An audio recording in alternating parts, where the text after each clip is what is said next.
Assalamualaikum warahmatullahi wabarakatuh. Kita sekarang berada di Jayapura, Provinsi Papua. Inilah kondisi suasana malam di daerah Papua. Kondisi sangat aman, kondusif.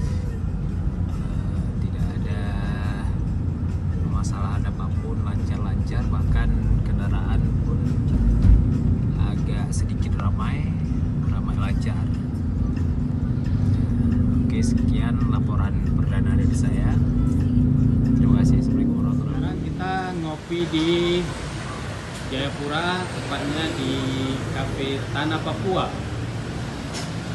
Cafe and Roastery. Kita akan coba bagaimana rasa kopi Arabica Wamena. Ini suasana dalam. Makanan di sana nggak boleh merokok. Kita mencoba di luar. Ini adalah suasana depan Gor Wadimin Tanipura di Jayapura. Ini adalah suasana yang aman dan kondusif, ramai.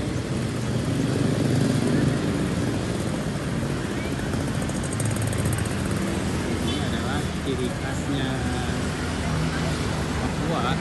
Hampir di semua tempat kita melihat ada orang berjualan pinang.